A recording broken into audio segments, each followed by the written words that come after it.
High বন্ধুরা, আমি প্রিয়াঙ্কা চলে এসেছি আজকে নতুন একটা ব্লগ শেয়ার করতে। আমি সেজে গুজে এসে পৌঁছে গেছিলাম খড়দা স্টেশন। আমি অনেক দিন বাদে এরমভাবে সিঁদুর টিঁদুর পরে রেডি হয়েছিলাম, যাচ্ছিলাম একটা খুব স্পেশাল জায়গা যেটাতে আমি আজ অবধি কোনো দিন যাইনি। তোমরা কি গেস করতে পারছো আমি কোথায় যাচ্ছি? মানে একটু একটু কি গেস করতে পারছো বন্ধুরা? এখনও বুঝতে পারছো না?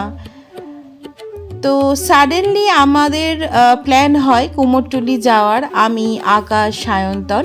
কুমোরটুলি আমি এর আগে কোনো দিন যাইনি। তো আকাশ যখন সেদিন সকালে এসে বলল যে ওরা যাওয়ার প্ল্যান করছে, তো আমি আর লোক সামলাতে না পেরে আমি ওদের সাথে দলে যোগ দিই। এবং জীবনের one of the best experience আমি বলতে পারি। অবশ্যই সবার একবার কুমোরটুলি যাওয়া উচিত, কারণ কুমোরটুলির প্রত্যেকটা ঘরে, প্রত্যেকটা জায়গায় মাতৃর রূপ যে কত রকমের হয়, মানে সেগুলো দেখাটা খুব দরকার। মানে মানুষ যেমন সবাই এক হয় না, সেরকমই এখানে প্রত্যেকটা দুর্গা মূর্তি আলাদা আলাদা রকম, আলাদা আলাদা রকম তাদের মাধুর্য, আলাদা আলাদা রকম তাদের চোখের টান, আলাদা আলাদা রকম এক একটা মূর্তি। বন্ধুরা দেখো, এই ছোট্ট দুর্গা মূর্তিটা কি সুন্দর! আর প্রত্যেকটা দুর্গা মূর্তি একটা আলাদা আলাদাভাবে সে মনে হচ্ছে না যেন গ্লো করছে। আমরা এসে পৌঁছে গেছিলাম কুমোরটুলির একদম ভেতরে। আকাশ এর আগে অনেকবার এসছে, বাট আমি যেহেতু ফার্স্ট টাইম, আকাশ ভীষণ আমাকে প্রোটেক্ট করে করে নিয়ে যাচ্ছে এবং বিশিষ্ট শিল্পীদের যে ঘর সেগুলো দেখাচ্ছে। বন্ধুরা দেখো, এই ক্যানভাসগুলো কি সুন্দর বলো তো! মানে মনে হচ্ছিল না আমি সব নিয়ে চলে আসি আমার বাড়িতে আর সাজিয়ে রাখি। এই ছোট্ট ছোট্ট দুর্গা মূর্তিগুলো এত ভালো লাগছিল। আর এই যে একচালার ঠাকুরগুলো, এগুলো আমার ভীষণ প্রিয়। একই চালার মধ্যে লক্ষ্মী, সরস্বতী, গণেশ, কার্তিক সবাই একসাথে। ছোট্ট বনিদি বাড়ির পুজো, আর তার সাথে এই যে শোপিসগুলো দেখো, মানে অপূর্ব। আমি একটা জিনিসও স্কিপ করতে পারিনি বন্ধুরা, বিশ্বাস করো। মানে মনে হচ্ছিল না যে সব নিয়ে চলে আসে আমার বাড়িতে। আর হয়েছিল মহালয়ার দিন প্রচণ্ড প্রচণ্ড ভিড়, মানে এত ভিড় ফিল হচ্ছিল যে আজকে ষষ্ঠী, সপ্তমী, অষ্টমীর মধ্যে একটা দিন। আর সত্যি কথা বলতে মায়ের যে এত রূপ, মানে এত রূপ, আমি অবাক হয়ে গেছিলাম। মানে মনে হচ্ছিল সারা কলকাতার ঠাকুর আমি এখানে দেখছি। মানে এত ভালো লাগছিল। সবাই সেখানে মোবাইল নিয়ে যেখানে যে পাচ্ছে, যেরমভাবে পাচ্ছে ফটো তোলার চেষ্টা করছে মায়ের। আর তার সাথে সিংহ বাহিনী মা আমাদের বেনারসি পরে একদম রেডি। কিছু কিছু জায়গায় এখনও মায়ের মূর্তির কাজ চলছে। দেখো বন্ধুরা, কি ভিড় এই গলিটাতে! মনে হচ্ছে মানে কোন দিক দিয়ে বেরোবো আর আমরা বুঝতেই পারছিলাম না। আর যারা কাপলস এসছিল তাদের তো কত রকমভাবে ফটো তোলা বন্ধুরা, মানে আমি জাস্ট দেখছিলাম যে তারা কত রকমভাবে ফটো তুলছিল। এই একটা সুন্দর আমরা মন্দির পেয়েছিলাম, তো সেখানে দাঁড়িয়েছিলাম। পেছনে এই যে মাতৃরূপ দেখতে পাচ্ছ, এখনও রং করা হয়নি, রং করছে। আর সত্যি মানে অভাবনীয় একটা এক্সপিরিয়েন্স হলো আমার। এটা আমার লাইফ টাইম মনে থাকবে। আমরা এসে পৌঁছে গেছিলাম কুমোরটুলি ঘাট। কুমোরটুলি ঘাট আমি যখন ট্রেনে করে যেতাম তখন দেখতে পেতাম। আর দেখো বন্ধুরা, ঘাটেতে এক ফোঁটা বসার জায়গা নেই, সব জায়গায় সবাই একসাথে বসে আছে, গল্প করছে। চলতে চলতে আমরা একটা জগন্নাথের মন্দির পেলাম, সেখানে একটু দাঁড়িয়েছিলাম এবং শ্রী শ্রী রাজবল্লভী মাতার মন্দির দেখলাম। সায়ন্তন আমাকে বোঝাচ্ছিল যে এই মন্দিরের কি মাহাত্ম্য। আমরা আস্তে আস্তে করে এসে পৌঁছালাম এক গয়না কেনার জায়গায়, নাম হচ্ছে গয়ান হাটা।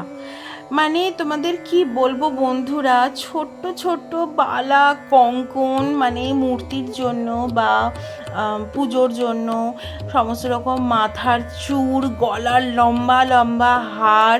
মানে দেখো বন্ধুরা, এই গলিটা পুরোটাই এইরকম ছোট্ট ছোট্ট গয়নার। আমি আমার যে গুরুদেবের ফটো ফ্রেম আছে তার জন্য ওই মুকুটটা নিয়েছিলাম। আমি কিছু গলার হার ট্রাই করছিলাম তোমাদের দেখানোর জন্য, যে তোমরা এখান থেকে যে নিতে পারো।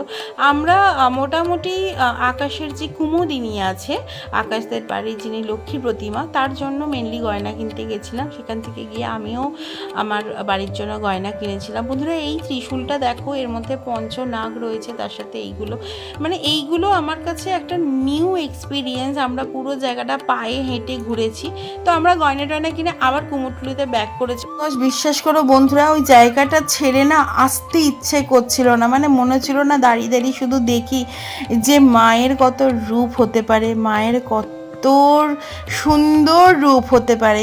তবে আমরা যখন বিকেলবেলা ব্যাক করলাম তখন ভিড়টা একটুখানি কম ছিল, তখন একটু ফাঁকাই ছিল, তাই আমরা আরও ভালো করে কিছু ফটোস যেগুলো তখন তুলতে পারিনি সেগুলো তখন মানে পরে তোলার চেষ্টা করেছিলাম। এবং এখানে দেখো বন্ধুরা গয়না বানানো হচ্ছে, মা যে সুন্দর সুন্দর গয়না পরে সেই গয়না বানানো হচ্ছে, তার সাথে একটা সুন্দর মুকুট তোমাদের দেখাবো। এই দেখো বন্ধুরা এই কালো মুকুটটা কি সুন্দর বলো তো, এগুলো সব হাতের কাজ, মানে এগুলো সব হাতে বানানো, মানে যে কারিগররা এগুলো বানায়। বন্ধুরা দেখো একটা ছোট্ট একটা লক্ষ্মী প্রতিমার দোকান, এই দোকানটাতে কি সুন্দর সুন্দর সব লক্ষ্মী প্রতিমা, মানে মনে হচ্ছে না সবগুলোকে নিয়ে আমার বাড়িতে চলে আসে। আর এই লক্ষ্মী মূর্তিটা কি সুন্দর দেখো বন্ধুরা, মানে আমি কি বলবো, এখানে একজন কারিগর ছোট্ট একটা দুর্গা প্রতিমার ওপরে কাজ করছিল। তো আমি এই ভিডিওটা নিচ্ছিলাম যখন উনি তখন অসুরের মনে হয় চুল লাগাচ্ছিল, আর আমি যখন ভিডিও করছিলাম তখন উনি আমার দিকে তাকিয়েছিলেন, বলছে তুমি এগুলো, আমাকে জিজ্ঞেস করছিলেন যে তুমি এগুলো ভিডিওগুলো কোথায় পোস্ট করো। তো আমি বললাম আমার ছোট্ট একটা ইউটিউব চ্যানেল আছে সেখানে পোস্ট করি।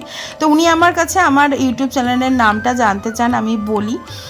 আর দেখো বন্ধুরা এই মুকুটগুলো কি সুন্দর বলো তো, মানে কত দিন রাতের পরিশ্রম, কত হাতের পরিশ্রম, কত সুন্দর যারা রং করে তাদের পরিশ্রম, মানে আমি ভাবতে পারছিলাম না যে কত কত মাসের পরিশ্রম এই এত সুন্দর সুন্দর প্রত্যেকটা মূর্তি, যে মাস দিন রোদ জল বৃষ্টির পরিশ্রম, মানে এগুলো আমরা ভাবতেই পারি না। তো আমাদের পুজো পরিক্রমা শুরু হয়ে গেছিলো আর আমরা কুমোরটুলি দিয়ে স্টার্ট করেছিলাম। থ্যাঙ্কস টু আকাশ, তুমি না থাকলে আজকে আমি এই মানে জীবনের একটা অভিজ্ঞতা যেটা আমার কোনো দিন ভুলবো না, আমি সত্যিই ভুলবো না।